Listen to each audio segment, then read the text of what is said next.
अब एक बात पर और नजर डालिए। महाभारत का एक प्रसंग है जिसमें भगवान श्री कृष्ण कहते हैं कि प्रतीक्षा कीजिए, क्योंकि बहुत कुछ गलत होता है सब कुछ सही होने से पहले। बहुत कुछ गलत होता है सही होने से पहले। और ये शब्द रोहित शर्मा पर बिल्कुल फिट बैठते हैं। जब रोहित शर्मा के प्रदर्शन पर लगातार सवाल उठ रहे थे, लोग कहते थे कि उनके बल्ले से रन नहीं निकल रहे, अब वो चूक गए हैं, अब उनमें ताकत नहीं बची है, अब वो रन नहीं बना रहे हैं, आउट ऑफ फॉर्म हो गए हैं। उनके वजन के लिए, उनकी फिटनेस के लिए उनकी आलोचना हो रही थी, मजाक उड़ रहा था, अपमान किया जा रहा था, उन पर रिटायरमेंट के लिए दबाव बनाया जा रहा था, कुछ लोग मजाक उड़ा रहे थे।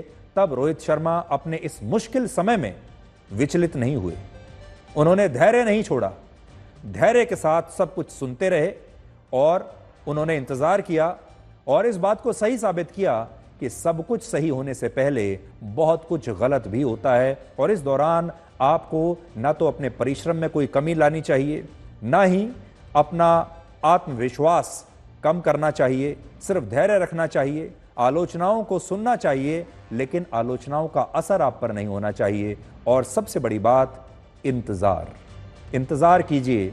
जैसे बुरा समय आता है उसके बाद वैसे ही अच्छा समय भी आता है। एक तस्वीर आपको दिखाते हैं, पुरानी तस्वीर है, सिर्फ 66 दिन पहले की तस्वीर है। 66 दिन पहले, लगभग 2 महीने पुरानी बात है, जब 3 जनवरी को ऑस्ट्रेलिया के खिलाफ टेस्ट मैच में रोहित शर्मा को टीम से बाहर होना पड़ा था। बाहर बैठे हुए थे इस तरीके से, उदास थे, उनके चेहरे पर निराशा दिखाई दे रही थी। इतना बड़ा कप्तान, इतना बड़ा खिलाड़ी, और आज उसे प्लेइंग 11 से बाहर निकाल दिया गया और वो बाहर मैदान से बाहर बैठकर अपनी टीम को खेलते हुए देख रहा है, लेकिन उनके साथ खेल नहीं सकता, उनकी कप्तानी नहीं कर सकता। उस दिन वो कितने निराश थे। हर कोई ये कहता था कि अब रोहित शर्मा का करियर समाप्त हो चुका है, बहुत अपमान हुआ है, अब उन्हें यहां से रिटायर हो जाना चाहिए, अब और अपमान नहीं सहना चाहिए और यहां से वापसी का रास्ता बंद हो गया है, कभी वापसी नहीं कर पाएंगे। लेकिन रोहित शर्मा ने सिर्फ 66 दिन में पूरी कहानी को पलट दिया और कल जब भारतीय टीम ने चैंपियंस ट्रॉफी जीती, तब रोहित शर्मा बाहर नहीं बैठे थे 2 महीने पहले की तरह। कल वो सेंटर स्टेज में थे, कल वो बीच में थे, पूरी दुनिया उनके लिए तालियां बजा रही थी और कह रही थी कि कमबैक हो तो ऐसा हो, वापसी हो तो ऐसी हो। रोहित शर्मा से आप सीख सकते हैं कि अपने मुश्किल और बुरे वक्त में कभी भी घबराना नहीं चाहिए।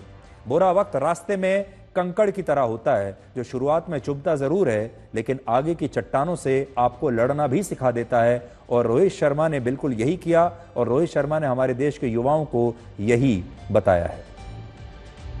असल में जिंदगी में कमबैक की कहानियां हमेशा बड़ी शानदार होती हैं, मतलब वापसी की कहानियां। और आप भी कभी सोचिएगा, वापसी की कहानियों में बहुत कुछ छिपा होता है। जिंदगी असल में लौटने का नाम भी है, क्योंकि बहुत कम लोगों को लौटने का मौका मिलता है, वापसी करने का मौका मिलता है, कमबैक करने का मौका मिलता है। और आप याद कीजिए, जब भगवान श्री राम वनवास से लौटे थे, रावण के साथ युद्ध करके, इस युद्ध को जीतकर जब वो वापस अयोध्या लौटे थे, वो भी कितनी शानदार कमबैक की, वापसी की और लौटने की कहानी थी। इसलिए लौटने की कहानियों को हमेशा ध्यान से देखिए और पढ़िए। पिछले कुछ समय में देश ने 2 बहुत बड़े कमबैक देखे हैं, जिनमें एक कमबैक टीम इंडिया ने किया है, जो 19 नवंबर 2023 को ऑस्ट्रेलिया से वनडे क्रिकेट के वर्ल्ड कप में हार गई थी। पूरा देश निराश था, लेकिन इसके बाद टीम इंडिया ने पिछले साल T20 का वर्ल्ड कप जीता और अब चैंपियंस ट्रॉफी जीतकर 19 नवंबर की तारीख की यादों को हमेशा के लिए धुंधला कर दिया है। और कमबैक की बात हो ही रही है तो आप देखेंगे,